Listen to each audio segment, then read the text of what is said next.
Hi folks, this is all the fruit, and last night I arrived in Germany. And what's the first thing we do? We arrive in a new place, we assess the fruit season, because everywhere in the world, no matter where you are, there are usually two seasons. The fruit season and a not so fruity season. Well, March is not a fruity season in Germany. So we'll try to find as many fruits as possible, but yeah, we are right now towards the end of March, but we are gonna rely mostly on greens, leaves, roots, flowers, tubers, sprouts and other things. So firstly, in March and April we usually have a dry season in Europe, and then later in May it starts raining more. Last year the drought season in March and April didn't happen, so the development of the vegetation and what plants occurred even throughout late summer dependent on this drought season completely missing. Also, this drought season pretty much destroys the taste of most greens you can forage. Well, let's see what we have here. Ranunculus ficaria. It's in the family Ranunculaceae, which is a toxic family. And this plant is also highly toxic, but it was still maybe the most important spring survival plant in temperate Europe in older times. In Germany it's called Schaboxkraut or scurvy wheat, because it was usually the first greens you could forage. It is very bitter, hot and astringent, and you still eat it in spring because you need the vitamins. Just don't overdo it. This is called Kohldistel in Germany, or cabbage thistle, which tells you that, yeah, it's a relative of the thistles, which you can use as a green, basically. Well, it's not really like cabbage, but it's an edible green. Maybe I should try eating some of the things. Here we have a random rose. The rose greens are edible, although those are a little bit old already. However, don't try to eat the private greens or the ivy greens. Both are toxic. Here we have a very tasty treat. Pear flowers. All the rosaceous fruit tree flowers are edible, but the pear flowers are the tastiest. And if you look at the amounts the pear tree produces, this is a cultivated pear. It produces big pears. It can never produce so many pears. So even if you want to eat pears in autumn,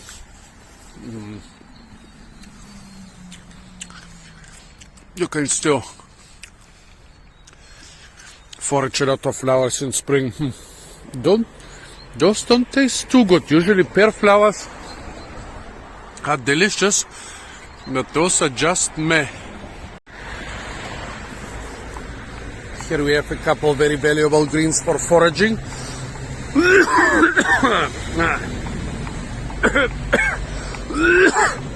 Those pear flowers went where they were not supposed to go. Rumex crispus.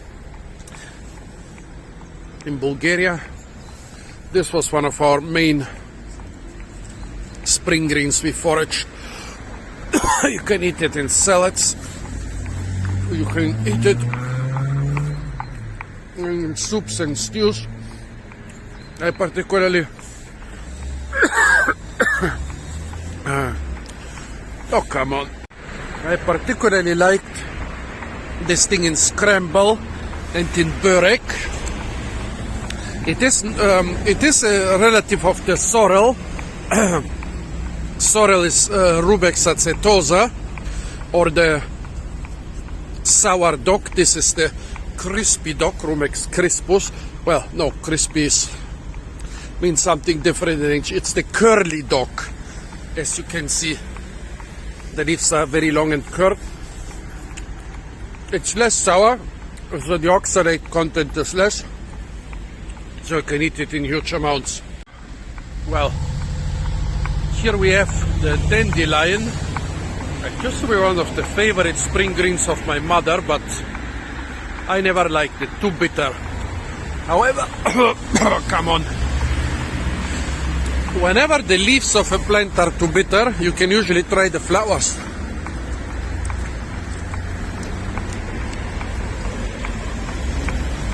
Dandelion flowers are not so bitter. And also there are recipes where you can soak them in water and basically make some sort of nice drink from it. Aerophila verna, a tiny mustard relative. Those are all edible. You can eat the rosettes, however they are on the ground and dirty. You can eat all the flowers and fruits. It's a mustard. It tastes mustardy, but it's a very small mustard, so when you have, and this tastes a little bit bitter. Well, March is already all the greens are pretty big already, but probably there were also some slightly dry periods in March, so the taste is not so perfect. Here we have Promus sterilis, this grass. I forgot what the name is in what the name is in English. The German name is Taubetrespe, which basically means the same thing as sterilis. It means it's sterile. Why is this grass considered sterile, by the way? This grass is native, but removing it from natural habitats is an important part of my job because it takes over a lot of natural grasslands and other habitats, especially after droughts, because it's an annual, so it develops faster than the perennial grasses. It's called sterile despite having really big seeds. Why is this so? Well, there is a lot of ergot present in this plant. So whenever people try to use it for food during famine, usually they got hurt. The old villagers, they found a way around it. They would feed it to chickens. Chickens like grains, of course, and if you feed this stuff to chickens, you can keep your wheat and barley and other things for the humans. I don't know whether the chickens are immune against that ergot, but I guess a couple of your chickens dying from ergot poisoning is not as bad as your family dying from ergot poisoning. Also, it ripens quite early, often in April or May. That's a long time before all the other grains in the German climate. For that reason, it was very tempting to use it, but as I said, they put it in the name that this thing is sterile, that this thing has no seeds, that this thing has should not be used for food. Like the only compromise was use it to feed the chickens. Oh, here we have Rumex obtusifolius, the blunt dock, because the leaves don't have a pointy tip. This is one of the bitter docks. It kind of resembles the curly dock a little bit, so always be careful, don't confuse them. It's bitter. You collect curly dock and you collect a couple of those leaves in here. All your dishes you make with the curly dock will taste bitter, so always recognize those. Better eat a leaf of every plant if you are not sure. Don't get this plant into your curly dock foraging. Don't get this thing into your curly dock patch, or yeah, it can ruin all your food. Oh, the chickweed, a wonderful staple. You can remove. This is a medium-sized plant, but some are so big that it's enough actually for a salad for a whole family. It tastes really nice and tasty and nutty and delicious. It's usually quite easy to clean if it grows in clean places. And it grows throughout the year as long as there is enough rain. There is enough rain and temperatures above zero on Christmas, you can harvest it on Christmas. There is enough rain in August, you can harvest it in August. Well, maybe I shouldn't. Well, of course I will not do my foraging in this main road. I'm just showing you your stuff. If I want to eat stuff, I'll go not even in a park, but somewhere outside of town and collect the stuff there. Maybe some of the next days I'll collect some for a proper salad. But here we have violets. Very tasty, especially the flowers. You can collect the flowers. They not only make food more colorful, they also make it more aromatic because your salad will taste like violet flower. And also, I think they have some nutrients, and sometimes you can collect them in sufficient amounts, 2 or 3 handfuls, so that you even get some nutrients out of them. But it's particularly for the taste and for the nice color. Forsythia flowers. This plant is very easy to recognize, and the flowers are edible. However, they're a bit bitter. Holly. That's a relative of mate tea. You know, this tea those people drink with little metal straws from calabashes. But the European holly, although it was used as quite a hardcore medicine from time to time, is actually, not really edible. Neither are the fruits edible, nor is the tea from the leaves any good. It's a strong purgatory. It will make you crap out your guts. So stay away from the holly. In German it's called Stechpalme, spiny palm, because in the Middle Ages, for Christian celebrations during winter, they did not have palm fronds here in Germany. It was too cold. So they used the only green stuff that was available in most of Germany, and that was the holly. Not being closely related to palms, but it was green. And when the church says this is a palm, this is a palm. Again, I'm not saying you should forage stuff in the middle of busy roads, but those are areas where a lot of grains and other things are being spilled. People feed birds and so on. And here, for example, you can find rape. Yes, the name is rape. That's the correct name. Demonetize me. Ban me, do whatever you want. It's rape. Nowadays people, well, first they started calling it rapeseed, but then this wasn't much better for political correctness. Now they call it canola. It's rape. And the seed, well, I have never foraged the seed, but it's the main thing they get from this plant. Also, they plant it a lot for fertilizer, just to keep the area covered with plants during winter and to fertilize the ground. And you can eat all the fresh and tender parts of it, but this is a doggy toilet, so I don't want to eat it from here. I really don't like this, folks. Every single word in the English language, somebody can be offended by it, and so we ban it. You cannot say cock, you cannot say black, you cannot say God anymore. And you cannot properly name the plants because some people basically have the humor of a 12-year-old. And foraging in a city, you should always remember, open land climate is warmer and drier than forest climate. Village climate is warmer and drier than open land climate. And city climate is warmer and drier than village climate.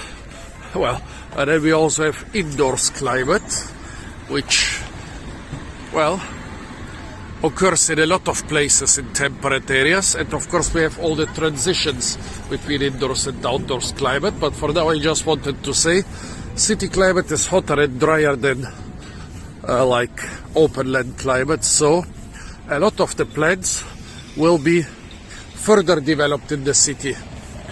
It's actually in some aspects a type of desert climate, and such little parks are oases in the desert. Here we have the beautiful red flowers of the flowering quince.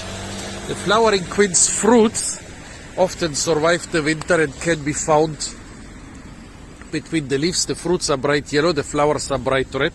Actually, the flowering quince is a full-fledged fruit shrub in cold areas like northern China, like parts of Russia and the Baltics. It replaces the quince because quince trees cannot grow there. In spring, it's a rosaceae.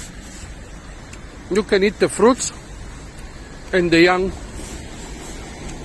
shoots and leaves. Just remember that is bitter. The bitter stuff in rosacea is usually cyanide. In small amounts, cyanide is used, for example, in bitter almonds and stuff, but if you taste something bitter in rosacea, now I tasted, those flowers are a bit bitter. You are not gonna die because you tasted one bitter flower, but don't eat bigger amounts of them. Look at that, that's a honeybee. Very important thing, because in Central European climates, the honeybees are not native.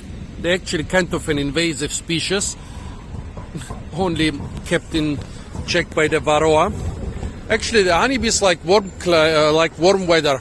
They will usually not go out and forage under 15 degrees. Well, right now it is around 15 degrees outdoors, so the honeybees are out. But usually in the German spring, it's not often above 15 degrees. So who pollinates all those fruit trees in spring? It's usually the wild bees, who are much more important. I don't say honeybees are not important. Honeybees are important if you have 1,000 hectares of rape or 100 hectares of apples or cherries and spray a lot. Of course, then you will not have a big resident population of native bees. Then you need beehives for pollination.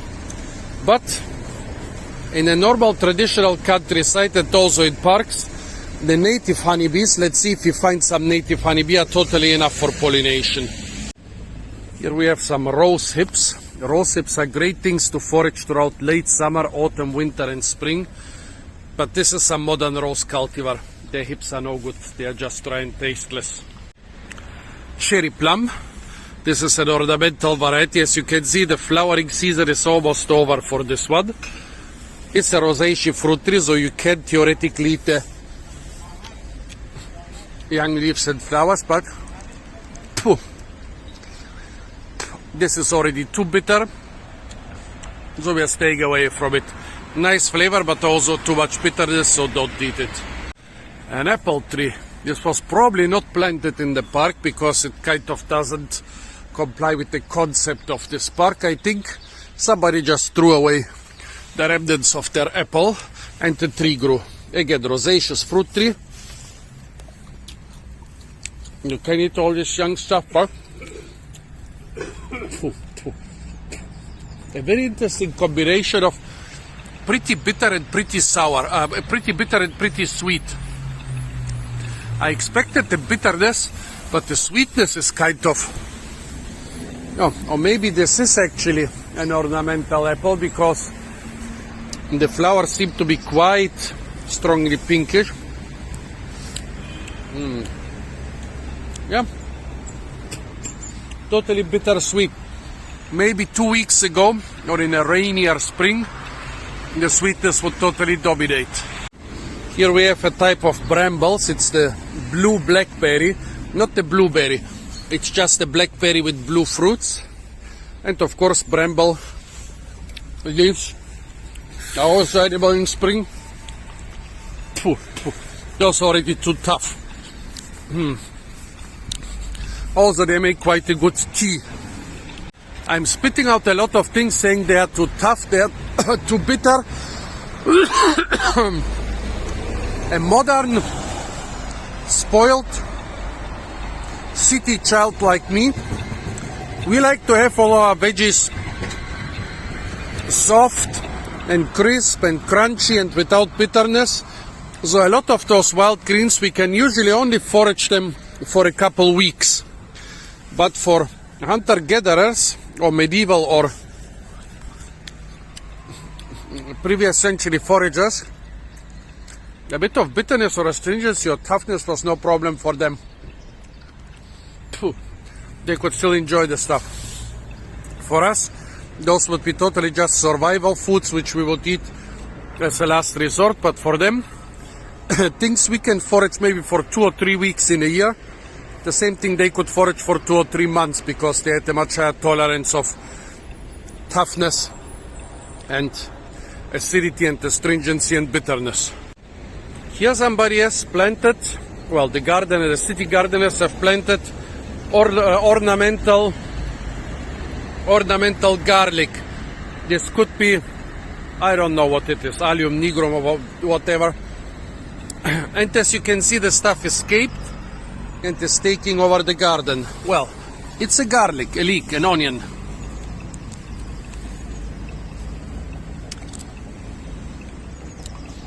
And quite a big one.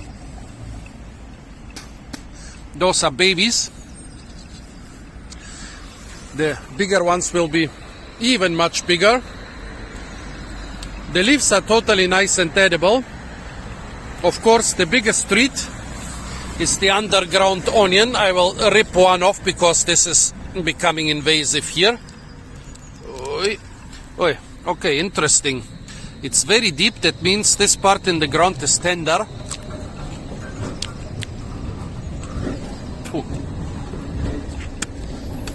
Tender and edible.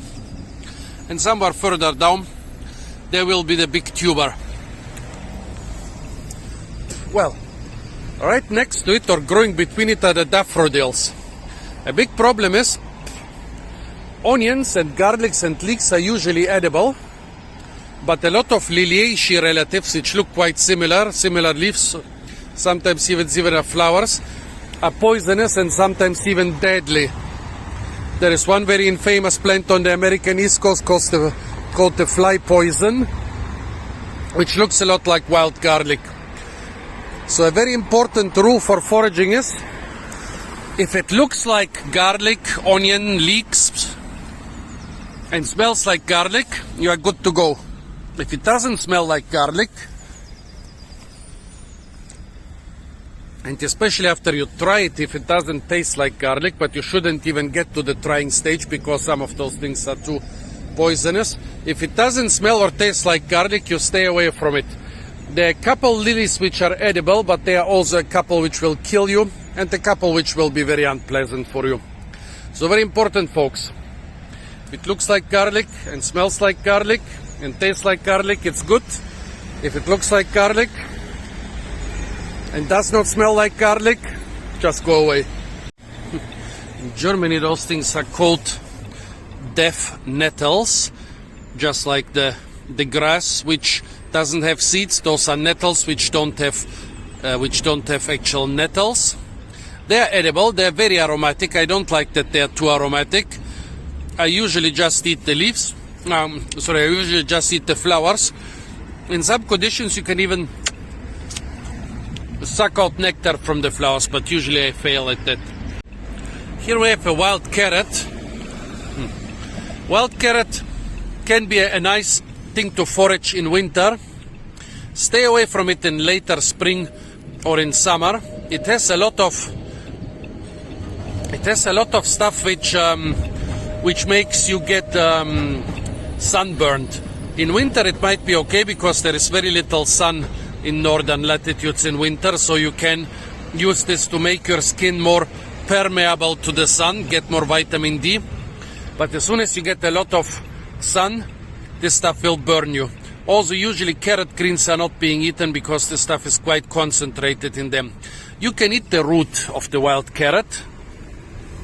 Well, but usually you should take some tool because it's not so easy to take out the root. Come on, still I want to show you one. It's not working. Well, okay. I will show it to you when I have a gardening tool with me later. The root of the wild carrot is more edible than the greens, but it's tough and small, so you usually just use it to flavor your foods, not so much to get a lot of the big orange carrots are modern varieties. The old ones, the wild ones, are small, hard and fibrous. You can mostly use them just for carrot flavor, not for bulk. This park around the city library is quite good. You can find even quite a decent number of fruits here in spring, which is quite unusual for Germany.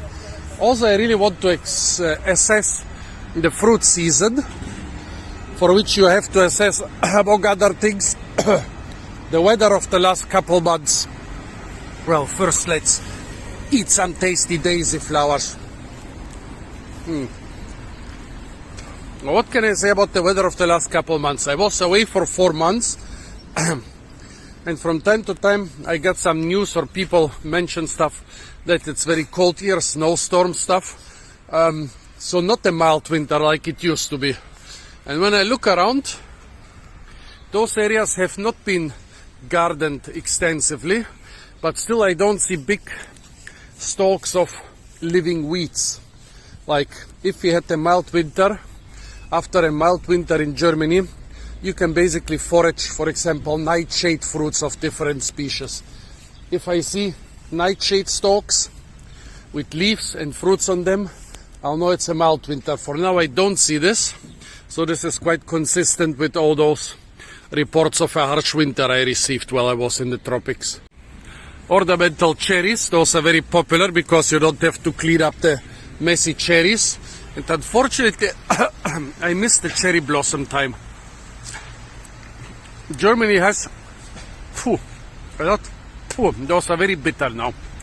Not so nice. Germany has a lot of really beautiful places for cherry blossoms.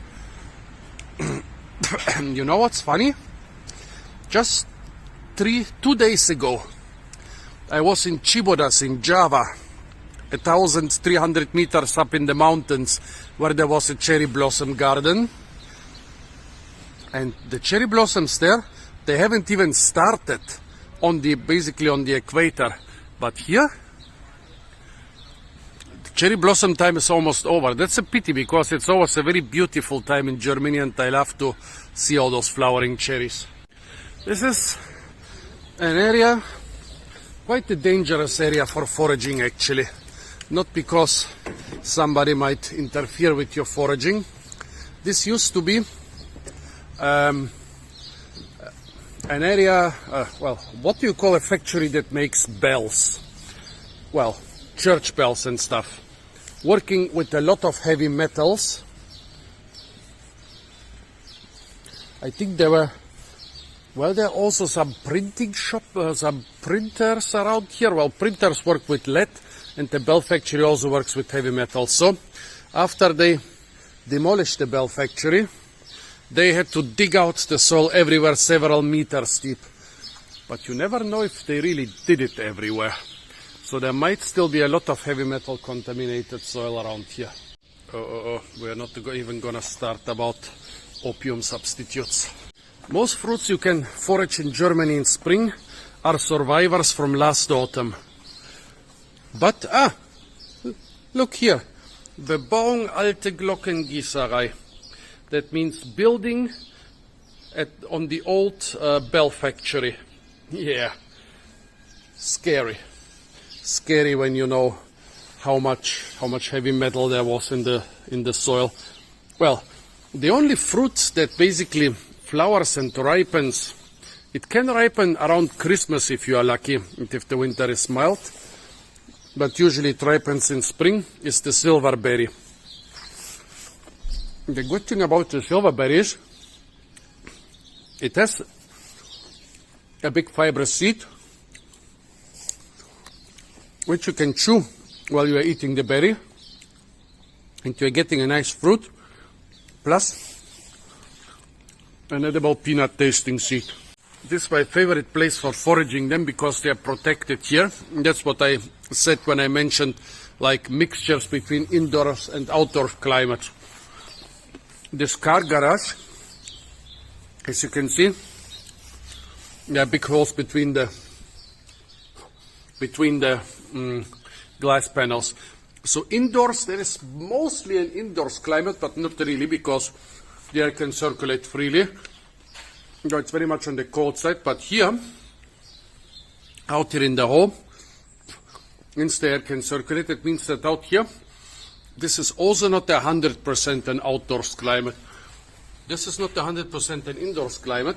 This is not 100% an outdoors climate. That might be the reason this area is really lush with silverberries. They have pruned them in winter, otherwise there would be like 10 times more. They usually grow on those thin branches. Here we have some ornamental pears. Those have become quite popular in recent times. The bad thing is, neither the fruits nor the flowers are tasty. As I said, pear flowers are the tastiest fruit tree flowers, but it doesn't go for those ornamental pears.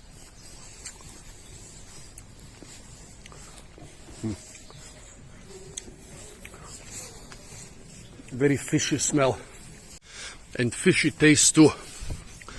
It's like eating a vegetarian fish. In those protected inner courtyards, it's usually quite mild. Even in the coldest winters, the temperatures here don't fall as deep as in outside areas. So they could use them to cultivate a lot of very frost sensitive trees. Well, the only fruit trees they are cultivating here are a couple apricots. Guess it's better than nothing. Apricots around here traditionally can be cultivated only in the warmest and most protected areas, but with climate change that has changed now. It's much easier to cultivate apricots around here. Yes, I know I've made similar videos around the same time at the same places, but those are some of my usual foraging grounds. That's where I usually have to be anyways. And so if you don't want to see videos about the same places again, it's a different year, so it's a different foraging at the same places at the same time. Here a peach almond. People around here call them almonds, but actually it's a peach almond hybrid.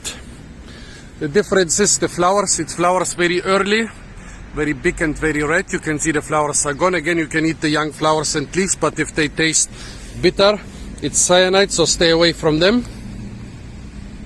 But often you can even find good edible seeds in spring. See, those have already opened. If you find one which is still closed and you find a nice rock to smash it, let's see, do we have a nice rock? This rock is a bit on the big side, but okay. Oh, worms, very important foraging resource, but I'm a vegetarian, so I don't do it. Okay, worms, here is your house back. As you can see,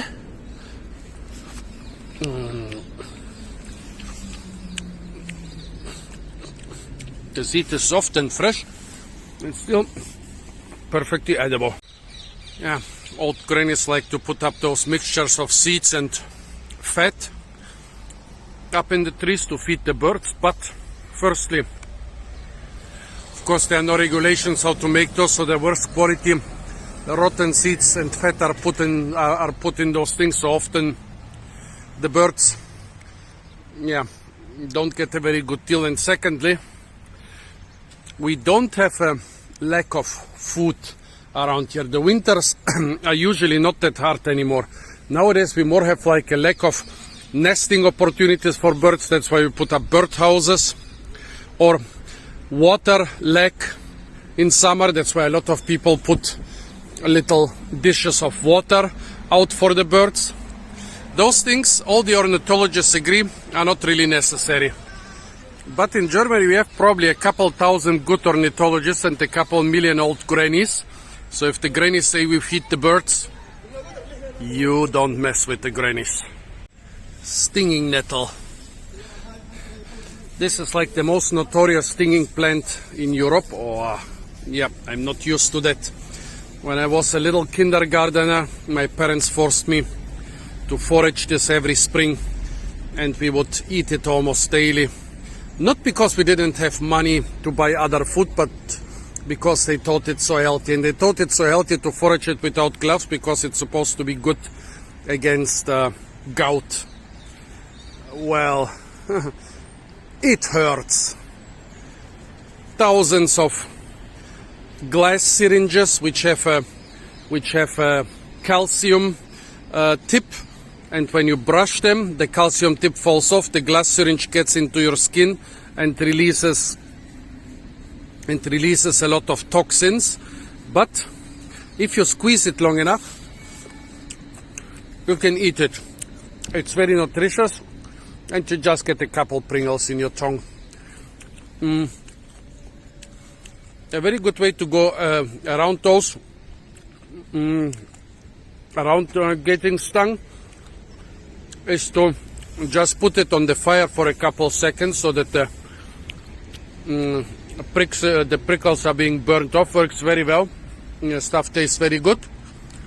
Also, you can make it into soup. You can make it into spinach. I liked it particularly in Birch. Yes, I like Birch. That's why we call it Banica in Bulgaria. That's why all the spring greens, if my family said we're gonna make Banica with them, I was always in for collecting them. But usually we would make salads and soups and other things which were pretty disgusting. But yeah, stinging nettles. Very high concentrate of iron, of protein, of other nutrients. Very valuable thing. And also very, very, very valuable to assess the fruit season. Because here are the old stalks.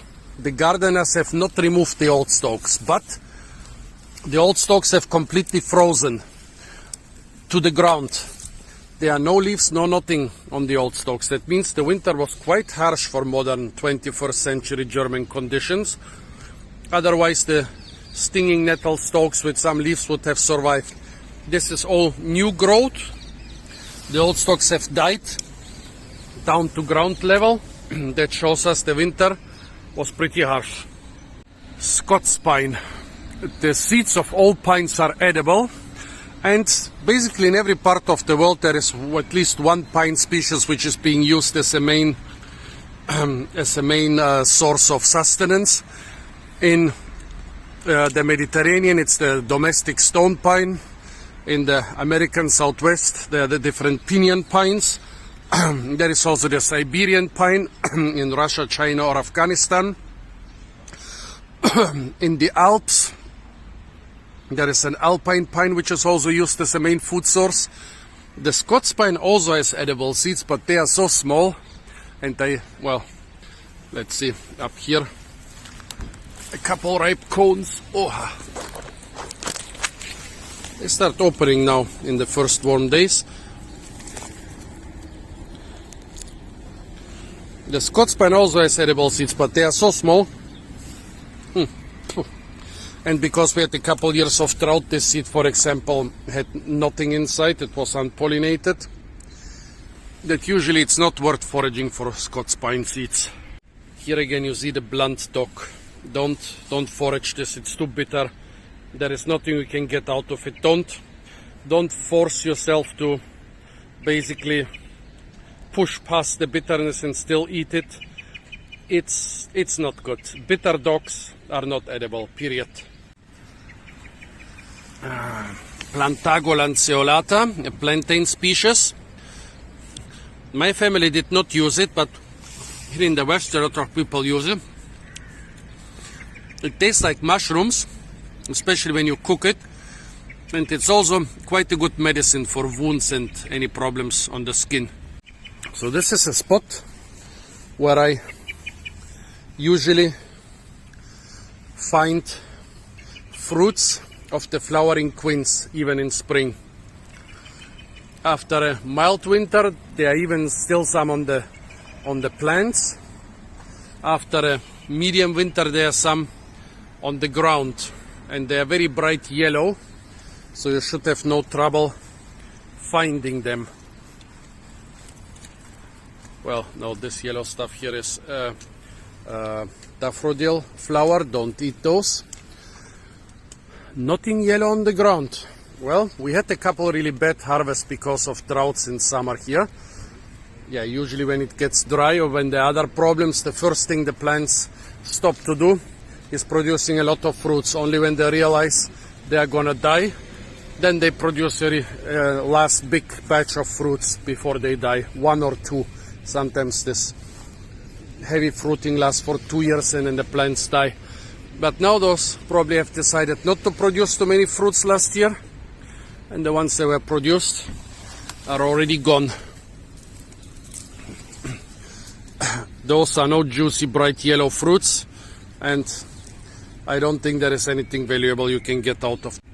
The black walnut is a walnut species which you can forage well into the spring. However, due to the drought in the last years, this one tree has produced very few fruits, and they are minuscule. They are theoretically edible. Oh, so few fruits I cannot even find one. They are theoretically edible, but yeah, with nuts you have to break them, and with black walnuts it's quite difficult to extract the seed, so you should always know whether it's worth doing this for tiny nuts. Well, here I can find only half a nut. Look at the tiny size. This is not the size in which you want your black walnuts. Here is another one which is already cracked open. The edible stuff is inside those holes, so it's not too much collecting and cracking hard nuts. And also, yeah, so few nuts here last year that I cannot find a single good ones. In some years, here you could find a bag full of edible nuts in spring. The black pine, Pinus nigra, is considerably bigger seeds than the Scots pine. It can be worth a bit more collecting them, but usually I don't do this. There are some pines which are famous for having big seeds and being worth collecting. All the other ones, there is some information that somebody has foraged them at some time, but usually it's not really worth the trouble. All those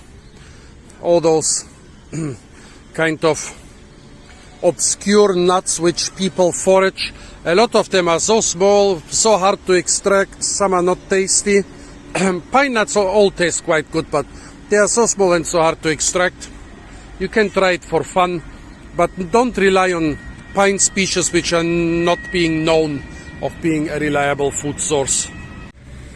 Here, Plantago media, another plantain species which you can forage. Birches are an incredibly important foraging resource, especially in cold areas. And you know how different nations have, like their tree, which is so intertwined with all their nationality, and which is so important for their survival and also for their spiritual well-being, like the date palm for the people of the deserts, or the apple tree for people in Europe, or the olive in the Mediterranean. Well, in Russia this is the birch. It's their most important resource in cold Mother Russia. Well, firstly, it's fast growing, so you can use the timber for everything. Secondly, the timber is infused with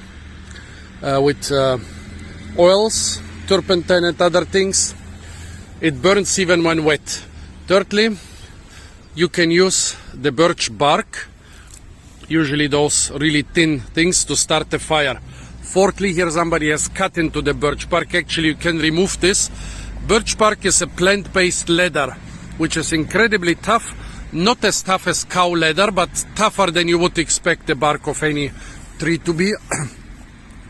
Almost everything you can make from leather, you can make from birch. Cups, shoes, bags, and so on. Really tough, really hard leather.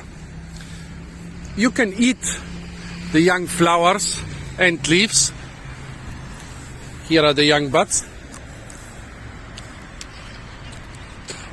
And you can tap it for sap around now, just like the sugar maple. However, unlike the sugar maple, birch sap has a very low sugar content, so it's not being used to make birch syrup or stuff like that. It's just being used to be either drunk fresh or canned and made into a preserved juice, or fermented into a very low alcoholic drink. You can ferment sugar maple into a much higher alcoholic drink. With birch, because of the very low sugar content, there is not much alcohol, but yeah, probably you cannot get really drunk on it. That's why the Russians also ate a lot of mushrooms in those alcohols. If there is not enough alcohol, we're still gonna get drunk on some drug. Yeah, stay away from those Russian mushroom vodkas and mushroom brews and other things. They're gonna mess you up. Cotoneaster salicifolios. Cotoneaster are also in the rosaceae. The fruits are totally edible. And salicifolios, after a couple years of drought and a harsh winter in which all the birds foraged on it, you can still collect handfuls of fruits from it. This is not a good sign, because if you know that this plant produced very few fruits this year and birds foraged on them all winter and there are still so many fruits left, then this is a survival food for birds. This is not high quality food.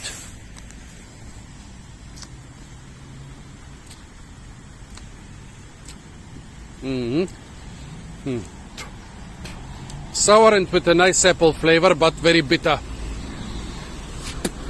It's such a pity. Often those things are covered with red fruits. There is more red than green on them. But unfortunately they are bitter. The other cotoneaster species, which are much more difficult to forage, but at least the fruits are tasty. This one, where you can forage 100 kilograms or 200 pounds in a day easily. But what do you want to do with those bitter fruits? Maybe boil them, maybe ferment them. I don't know what you can do to remove the bitterness. Please tell me if you have an idea. Of course, city birds are a very important foraging resource. Big, fat street pigeons. Over there, a flock of geese. Well, I'm a vegetarian, so I'm not gonna do this. And always be careful with foraging such things. There are people in Germany who snatch a duck or a goose from a park from time to time. There are even city hunters, people who usually in the very early morning sneak around legally and shoot ducks and geese with guns in city parks. However, remember, Germans like animals, and those grannies who put up those bird feeders, they usually have big heavy umbrellas. So don't forage city birds, folks. I've never done it, but I can imagine that the granny's umbrella hurts a lot. And a flock of grannies running after you and beating you up with their umbrellas and shopping bags is the last things you want. So theoretically all those birds are very big protein sources, but stay away from them. Garlic mustard. It's a mustard with a garlicky taste. I don't like it too much because it's usually bitter and astringent. Yeah. Ooh. Tastes more of garlic than of mustard, hence the name. But yeah, it's kind of on a bitter side. Now it's still young and fresh. The bitterness is not too strong, but not my type of thing. And here we have, in German they call it Zitronenmelisse. It's Melissa officinalis. It's a nice lemony plant. This has only escaped en masse in the last decades here in Germany. It became naturalized. So it's kind of invasive, but it has the most wonderful lemony limey flavor, like lemongrass more or less. I don't know if you can use it for cooking or if it loses its flavor. But it's nice. You can put it in salads instead of lemon. And in the older times in Eastern Europe, where lemons were a luxury and you couldn't find them all the time, in spring, this was a very good lemon substitute. Speaking of spice substitutes, this is called Nelkenwurz in German. I again don't know the English name. Maybe put it in the comments with the timestamp.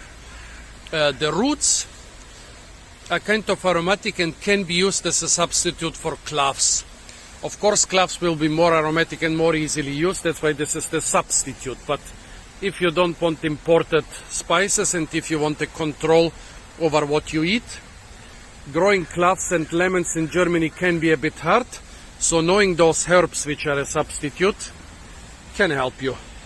Some little burdock babies. The big ones are totally edible, but we do this when we find some big ones. Yeah, and if you know, in Germany, old people who have survived World War II, and especially the hungry years after World War II, yeah, one American once said during the war, nobody ate better than the Germans except for the Americans, because the Germans basically stole food from throughout Europe and distributed it to their citizens.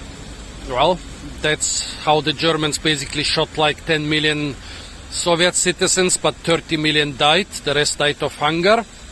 Well, but after the war, since the Germans could not steal stuff anymore, they got some food from the British and especially from the Americans, but it was never enough. So this was their main food in some areas. This is Egopodium podagraria. The German call it Giersch.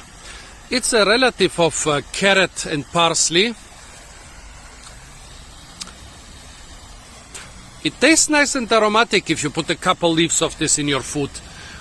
But if you have to eat this 3 times a day, all the time, and this is often the only thing you eat, those people hated it.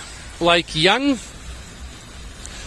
alternative foragers, hippies and so on, they loved it because they could collect a lot of it. But the old Germans, you show this plant to them, oh no, I don't like it. For years we had nothing else to eat.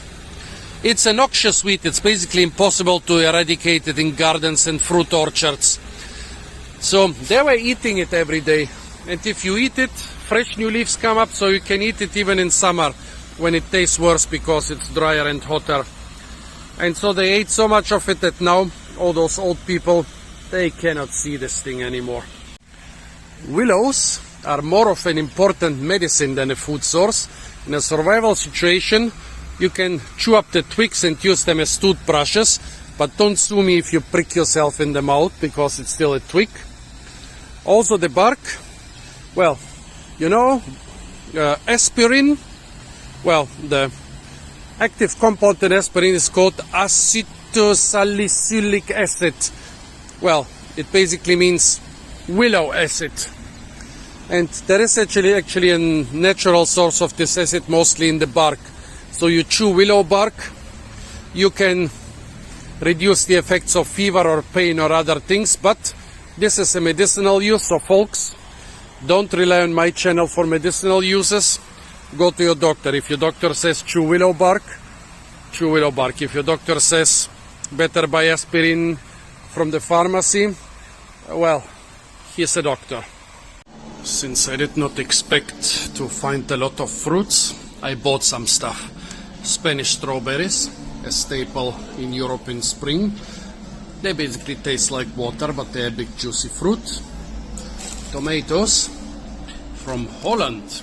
Basically in the last decade, Spain has pushed Holland mostly out of the greenhouse business because in Spain you don't need to heat them. Well, in Holland they have to pay a lot of money for electricity or for heating. I wonder how they manage to do this with all the Russian oil embargoes and stuff. Then a staple which has developed only in the less than 10 years, blueberries, 2 types from Morocco and from Spain. When I was young, blueberries were a thing. You had to go to the mountain to get them, or to a town near the mountain in some country with cheap labor where some poor people collected them from the mountain. Or you would get them in stuffs like liquors, yogurts, preserves, jams, jellies. But with all those American hybrids now being rampant throughout the world, I wondered why I didn't find any Peruvian ones, just Moroccan and Spanish ones. Here in the region, Morocco and Spain are the big producers, but worldwide Peru is the big one. So from time to time we even get Peruvian blueberries. And then a passion fruit, €1.30. This is, I would say, an acceptable price for a passion fruit, for an imported passion fruit.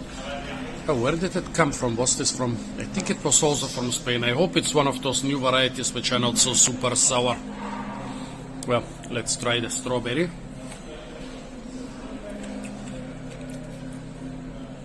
It has flavor and sourness.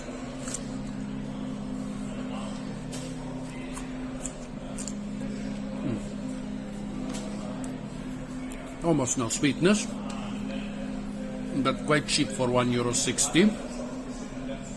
And yeah, it's a flavorful, sour, juicy fruit.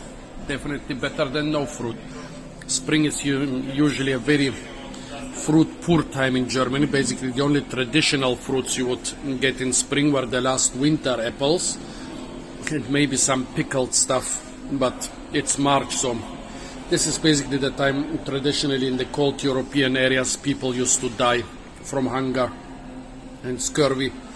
So this is some quite basic stuff I bought, but still it's quite good stuff, and I'm really happy for our modern fruit production and transport system. We might complain about them all the time that they are destroying the world, destroying the climate, poisoning us with a lot of stuff, but without them, in a traditional agriculture, spring is a really tough time.